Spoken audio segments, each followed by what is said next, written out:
Descubriendo.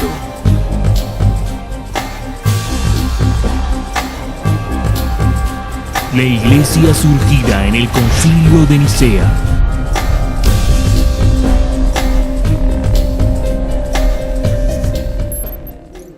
Mientras esperamos su venida gloriosa, te ofrecemos en esta acción de gracias el sacrificio vivo y santo.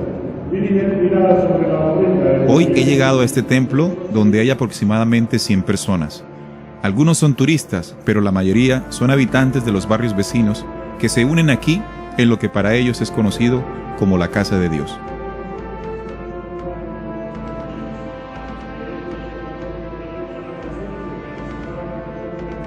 La influencia que tiene la fe religiosa en la vida de cada uno de ellos es evidente e innegable, y justamente el Evangelio que corresponde al día de hoy es sobre la fe. Recíbelos en tu reino, donde esperamos gozar todos juntos de la plenitud eterna de tu gloria.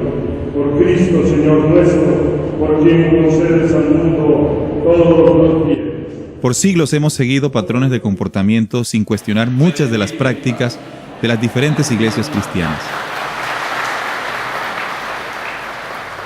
Decimos seguir la palabra del Cristo, pero ¿nos hemos preguntado alguna vez si realmente todas estas prácticas religiosas se originaron en las verdaderas enseñanzas de Jesús?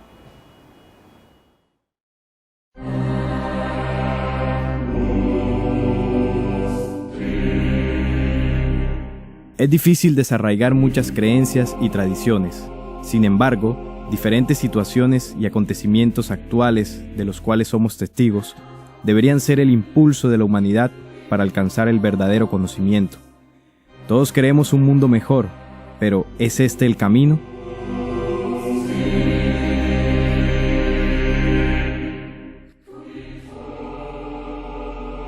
Estas instituciones se consideran a sí mismas fundadas e inspiradas por el mismo Jesucristo, lo que genera la creencia de que cuestionar su origen sería como cuestionar al mismo Dios.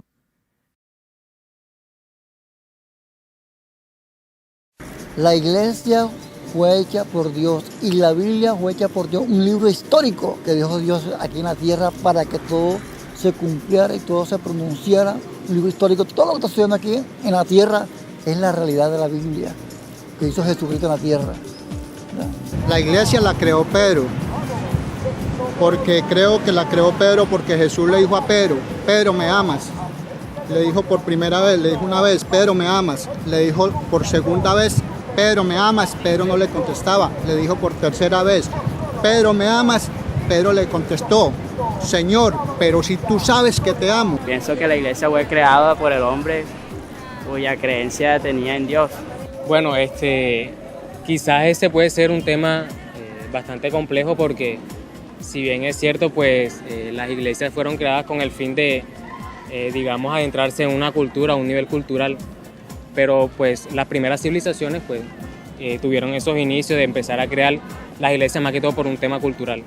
Pues si estamos hablando de iglesia, la verdad, vamos con un contexto muy complejo y demasiado amplio en sí. Para mí la iglesia fue más creada por antigua Grecia o antigua Roma. Pues para mí, yo pienso que Dios la creó con el gran propósito de que todos conociéramos de su palabra y pienso que se la dejó a los discípulos. Sin embargo, está documentado que las prácticas que se realizan en estas ceremonias tienen origen en un acontecimiento histórico cuyo interés tuvo que ver mucho más con la política de la antigua época que con el cristianismo primitivo.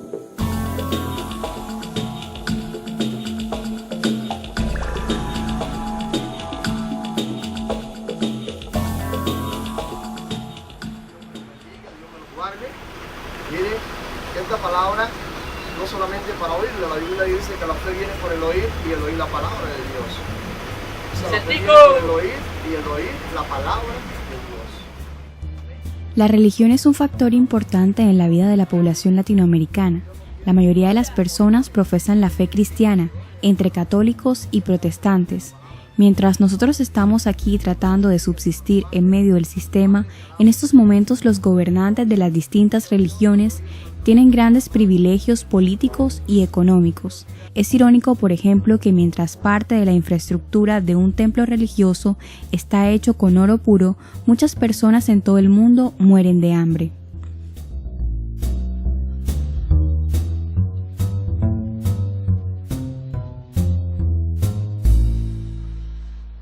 Los recursos de quienes viven en estratos bajos son muy escasos, por lo que muchos de ellos deben trabajar todo el día en no muy buenas condiciones para mantener a sus numerosas familias.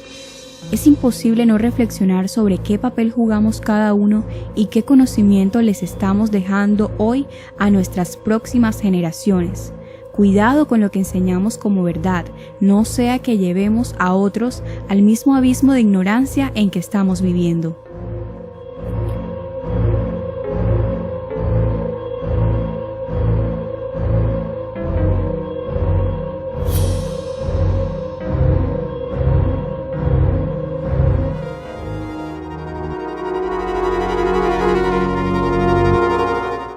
¿Podemos saber si la fe de las personas se basa en acontecimientos que realmente sucedieron? Hoy en día es mucho más fácil acceder a registros de hechos históricos. Sin embargo, la fe y las creencias de las personas es mucho más fuertes que las ganas de investigar.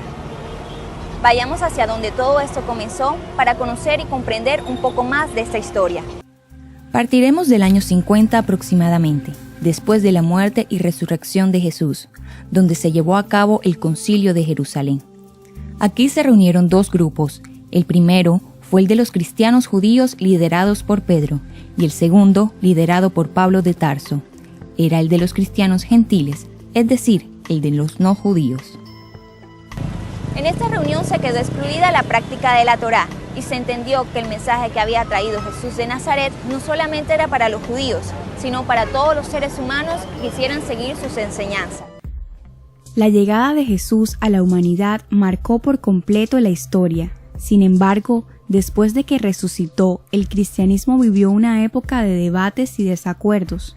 Hay registros de que quien impulsó el cristianismo fue el ex sumo sacerdote judío Pablo de Tarso, quien nunca conoció a Jesús porque en ese entonces participaba en las primeras persecuciones contra los cristianos. En Hechos 9:1-19 se narra el encuentro de Pablo con Jesús mientras iba de viaje llegando cerca de Damasco. Él cayó a la tierra y oyó una voz que decía: Saulo, Saulo, ¿por qué me persigues? ¿Quién eres, Señor?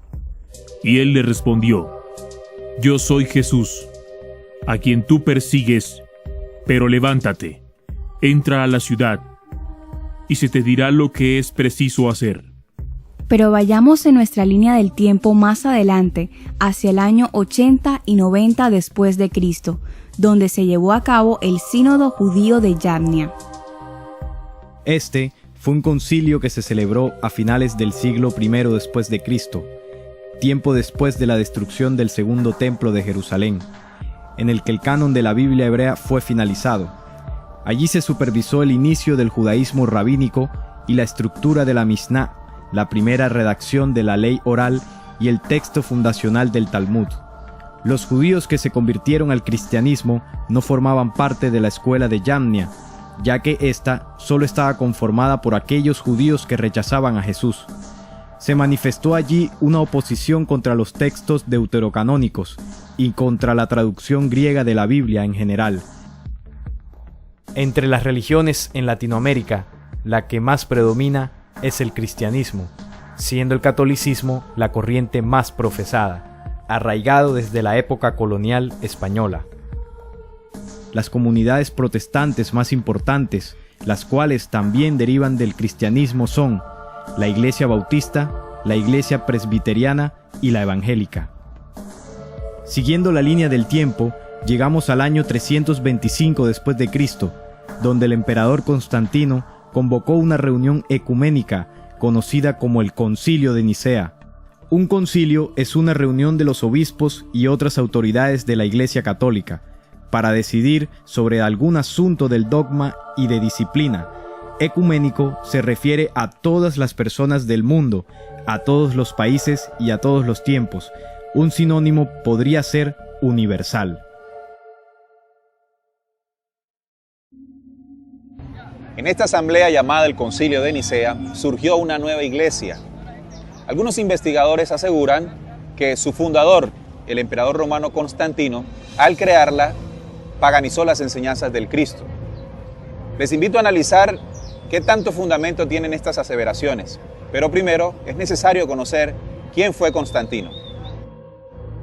Nicea es una antigua ciudad en Bitinia, en Asia Menor, a orillas del lago Isnik, fundada en el 316 a.C. En la época romana se convirtió en uno de los principales centros culturales de la zona. Fue un próspero enclave comercial emplazado en el camino de Constantinopla, mientras Constantinopla sería lo que hoy conocemos como Estambul. La Nicea actual es una ciudad de Anatolia, en Turquía.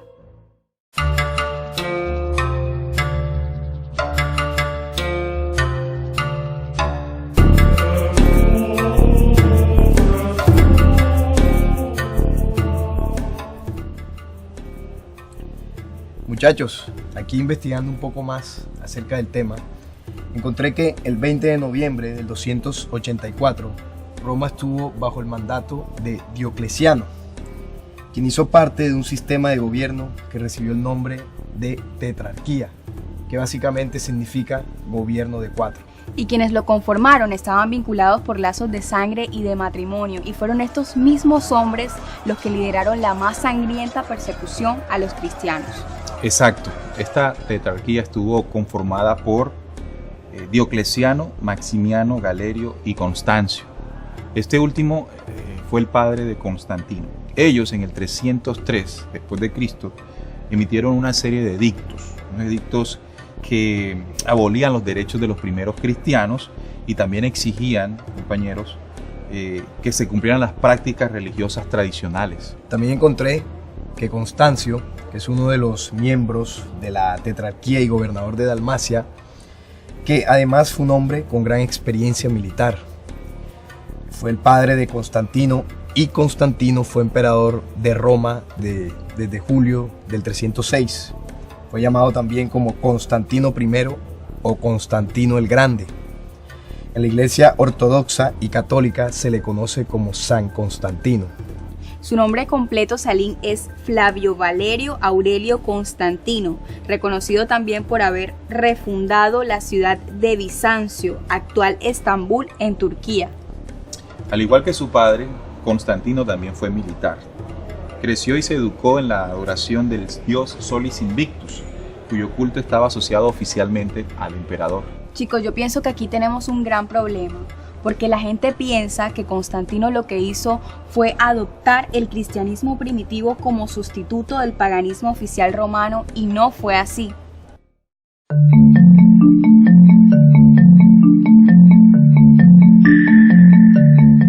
Muchachos, antes del Concilio de Nicea, Constantino firmó el Edicto de Milán. En este edicto se promulgó la libertad de culto, la libertad de religión, y se acabaron las persecuciones a las distintas religiones, entre ellas a la de los primeros cristianos. Esto fue en el 313, es decir, fue anterior al Concilio de Nicea, que fue en el 325. Así es, Neil. Entre los cambios que efectúa Constantino en la liturgia católica, podemos resaltar la creación de templos para la adoración de un santo en particular, la adoración de imágenes, la quema de incienso, la utilización de velas o agua bendita y la creación de cánticos. Sí, Sharon, además de vestiduras suntuosas para los sacerdotes, el anillo de bodas y la celebración de fiestas procesionales y religiosas. Un dato curioso es la celebración del 25 de diciembre, fecha en el cual se celebraba el nacimiento del Solis Invictus, en el solsticio de invierno. Esta pasó luego a ser la Natividad de Jesús. Algo importante para aclarar es que esta festividad no era festejada antes por los primeros cristianos. Sí, Salim, las antiguas culturas rendían tributo a varios dioses. En el antiguo Egipto encontramos a Horus, unos 3000 años antes de Jesús. Horus es el mismo sol antropomórfico, el Mesías solar, el mismo sol Invictus. Entonces encontramos que Horus nació un 25 de diciembre de una virgen acompañado de una estrella en el este. ¿Acaso no son estos los símbolos que nosotros celebramos para decir que en diciembre nació el Señor Jesús? No significa que el Solis Invictus sea el mismo Jesús. Lo que sucedió fue que Constantino en el concilio de Nicea hizo una mezcla entre las enseñanzas que trajeron los obispos cristianos con las enseñanzas o cultos paganos de las diferentes culturas y regiones que controlaba el Imperio Romano, además de las propias enseñanzas o creencias que tenía Constantino. Si nos damos cuenta, Constantino entonces no es el santo que promulga la Iglesia Católica. Y esto nos lo comprueba que solo hasta el lecho de muerte, en el 337, se hizo bautizar bajo el cristianismo. Él hizo fue una jugada política y no religiosa. Pero ¿cómo es posible que los obispos dejaran que Constantino mezclara el cristianismo con prácticas paganas? Sharon, la estrategia que utilizó Constantino para mantener contentos a los obispos cristianos fue la siguiente. Él determinó que de ahí en adelante ellos fueran exceptuados de impuestos. Les construyó templos, les permitió heredar de terceros y recibir prebendas económicas de inmuebles. Esto lo hizo ya que él ostentaba el título de sumo pontífice en la religión del Solis Invictus, y con el fin de él mantener el poderío en la iglesia naciente, él se otorgó a sí mismo el título de obispo de obispos, que de ahí en adelante, una vez él muere, ese título quedó en manos de los futuros papas. Hay algo para resaltar, y es que se creó una base doctrinal para la iglesia naciente, que fueron los 4 evangelios. En estos están Mateo, Marcos, Lucas y Juan. Exacto, Sharon. En el concilio de Nicea se descalificaron decenas de evangelios que habían sido aceptados por los primeros cristianos, y las primeras comunidades habían decidido, porque tenían toda la autoridad de interpretar estos evangelios. Entonces en el concilio cambió parcialmente la idea de comprender estos mismos. Muchachos, en la investigación uno descubre que los primeros cristianos utilizaron una serie de documentos muy importantes en sus asambleas, documentos de estudio. Fueron 30 documentos de estos que en el concilio de Nicea no se vincularon en el canon. Además de estos 25 textos bíblicos que duraron escondidos desde el 325, y no fue sino hasta el año 1946 en Nag Hammadi, al norte de Egipto, y en 1947 en el Mar Muerto, en la comunidad de Qumran, que salieron a la luz la mayoría de estos textos apócrifos. Y como por ejemplo, ¿cuáles libros apócrifos podemos encontrar? Cristina, en Nag Hammadi en el 46 se descubrieron documentos importantísimos que deberíamos considerar hoy. Por ejemplo, el libro apócrifo de Juan, un libro que está dentro de la biblioteca de Nag Hammadi. Así es, también en Qumran se encontró el libro escondido, el libro secreto de Enoc, o también el libro de los jubileos, libros que no están incluidos en la Biblia actual que tenemos y que son de vital importancia porque dicha información podría entregarnos más claridad sobre las antiguas enseñanzas que tocaban los cristianos.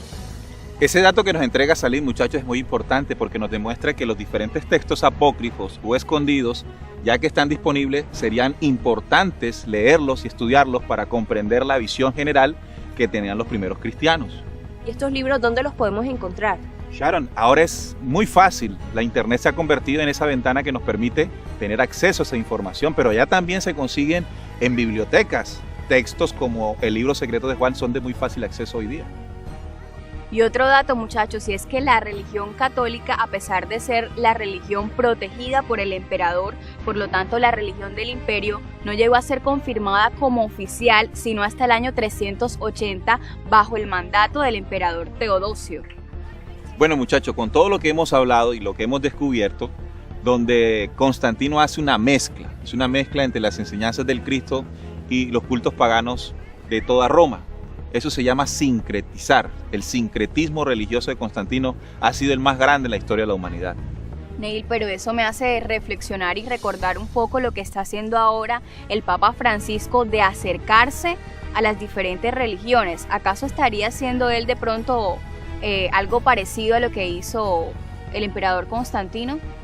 Sí, cuando empezamos a ver los movimientos que está haciendo el Papa Francisco en la actualidad, nos hace pensar que estamos a las puertas del segundo gran sincretismo de la historia, además del de Constantino, puesto que él está haciendo acercamientos con las grandes religiones como lo es el judaísmo y el islam, y por supuesto la que él representa, que es el cristianismo.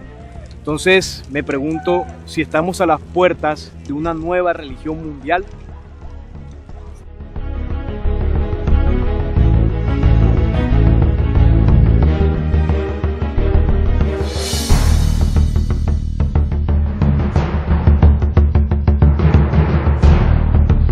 La historia del fracaso de Dios. Bueno, muchachos, una de las cosas que se ratificó en el Concilio de Nicea fue justamente el de los 6 aspectos para la conformación de cualquier religión. El primero de ellos, y el más importante diría yo, es que en toda religión hay la adoración, existe la adoración a un dios o varios dioses. Por supuesto, Neil.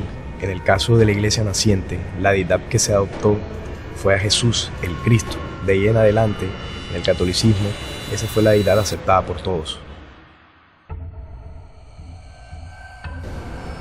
El segundo aspecto o elemento importante para la conformación de una religión es el libro sagrado. Ese libro sagrado que servirá para conformar la doctrina de esa religión. Muy poca gente sabe, a nivel mundial, sobre todo aquellos que profesan la fe cristiana, que los 5 primeros libros del documento bíblico, que precisamente se estipuló, se formó en el Concilio de Nicea, estos 5 libros que son Génesis, Éxodo, Levítico, Números y Deuteronomio, son la ley judía. Es decir, allí en nuestra Biblia, en el caso por ejemplo de los latinos, de mucha gente en Europa, incluso en Norteamérica, lo que estudiamos en parte de nuestro libro es la fe judía. Entonces es curioso porque en el Concilio de Nicea se hizo la mezcla, ¿no? Lo que llamábamos el sincretismo. Sí, y es más curioso, Salim, porque cuando nosotros investigamos sobre la base donde se estipuló el canon hebreo, es decir, en el sínodo judío de Yamnia, ellos rechazaron el saber de Jesús. Y eso es lo que tenemos que comenzar a analizar, por qué los judíos en Yamnia, siendo Jesús judío, habiendo nacido allá, rechazaron sus enseñanzas de su canon. Pero Constantino justamente hizo algo que iría en contradicción a lo que inicialmente se hizo en Yamnia, es decir, mezcló, como dice Salim, mezcló las enseñanzas del judaísmo, las enseñanzas de la ley de Moisés, del Antiguo Testamento, con las enseñanzas del Cristo. Eso se debe única y exclusivamente al Concilio de Nicea. En el caso del catolicismo o de la iglesia naciente y en Nicea, en ese aspecto los líderes espirituales o guías son conocidos como curas o sacerdotes. Son los que imparten la doctrina de ahí en adelante y se caracterizan por unas vestiduras bastante suntuosas.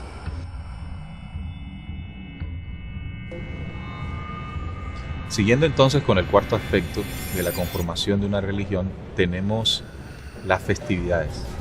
Toda religión tiene un grupo de festividades y reglas de vida que son importantes que los creyentes pues las conozcan y las vivan. Las festividades que se estipularon en Nicea son muchas. Algunas de ellas son la Pascua, la Semana Santa y la Navidad, entre otras.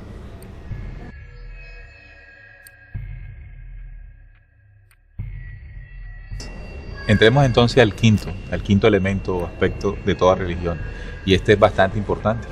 Es el tema de los templos, el lugar de adoración. Todas las religiones, incluyendo la que surgió en Nicea, tiene un elemento importante, el templo donde se va a restaurar la oración. En el Concilio de Nicea, las iglesias se caracterizan porque siempre se ha pensado por parte de los creyentes que es el lugar donde se van a ir a encontrar con Dios, es decir, donde ahí habita la deidad. Elemento contradictorio, porque si leemos detenidamente el documento bíblico en Hechos de los Apóstoles, capítulo 17, versículo 24, se dice que el Dios que hizo el mundo y todas las cosas que en él hay no habita en templos hechos por manos humanas. Sin embargo, se constituye como un elemento de toda iglesia.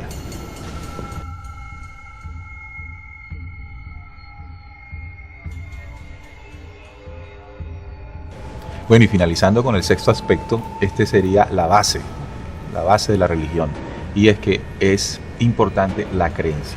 El sexto elemento de toda religión es la creencia. ¿En qué? Pues en la deidad, en el libro sagrado, en los sacerdotes, en las festividades, en el templo como casa de Dios. Entonces allí se estableció en Nicea la creencia. Por eso se diseñó, o más bien se constituyó, lo que conocemos como el credo en la Iglesia Católica, que se repite en cada Eucaristía y dice: creo en Dios Padre Todopoderoso, Creador del cielo y de la tierra. Creo en Jesucristo, su único Hijo, que fue concebido por obra y gracia del Espíritu Santo. Nació de Santa María Virgen, padeció bajo el poder de Poncio Pilato, fue crucificado, muerto y sepultado, descendió a los infiernos y al tercer día resucitó entre los muertos.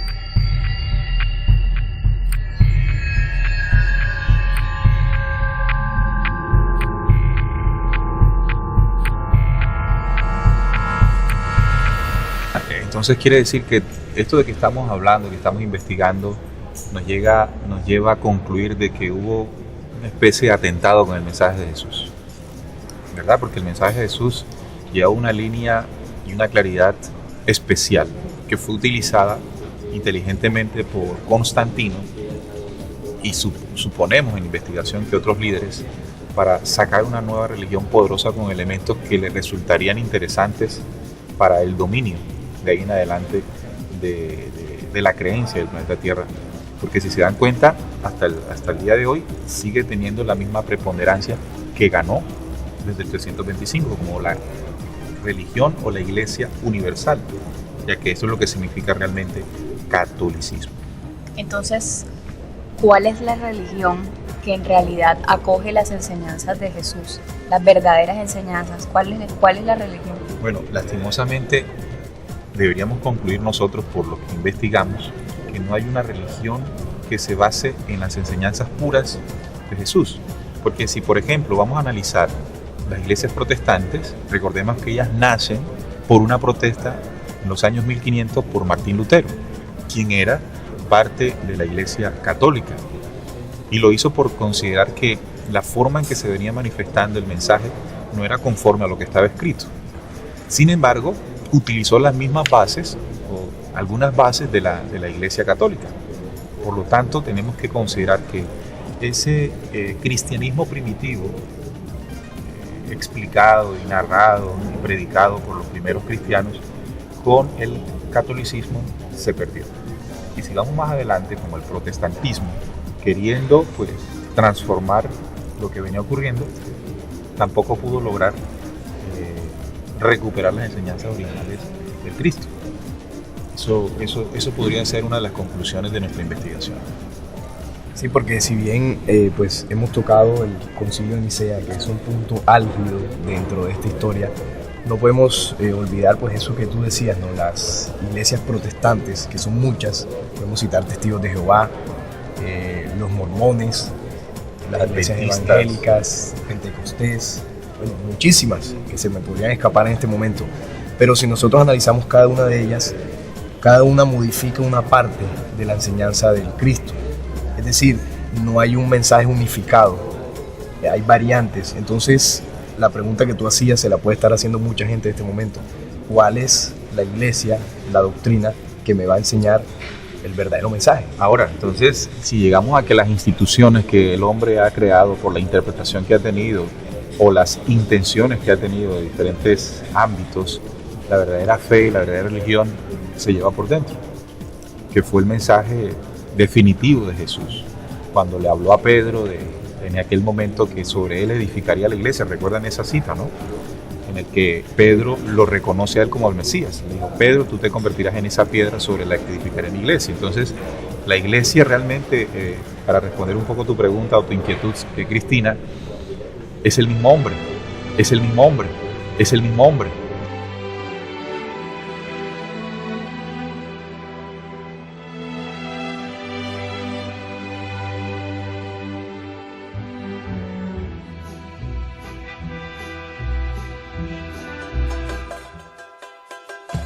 Constantino tomó el mensaje de Jesús y lo mezcló con tradiciones muy contrarias al cristianismo primitivo. Cristianismo no es igual a catolicismo, aclarando también que las actuales iglesias cristianas protestantes tampoco se ajustan a la esencia original del mensaje de Jesús, puesto que éstas nacieron del mismo catolicismo después de la Revolución Luterana de octubre de 1517. Catolicismo y cristianismo moderno no es igual al mensaje original de Cristo. Es imperante reevaluar nuestra fe, Hoy la humanidad está llamada a encontrar el poderío de su divinidad desde adentro y no como fue acostumbrada afuera.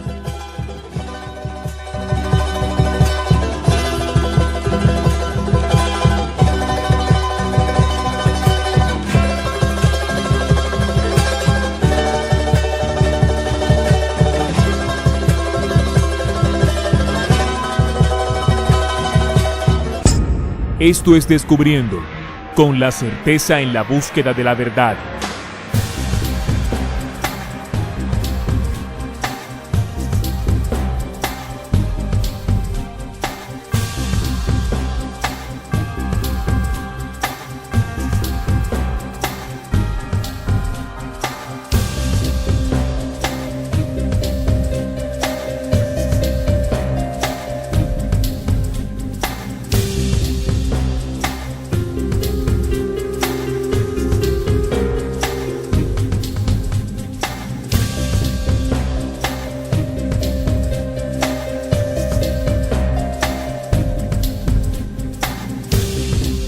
Entendamos, oyentes, que hay una manipulación en nuestros cuerpos que nos llevan al error.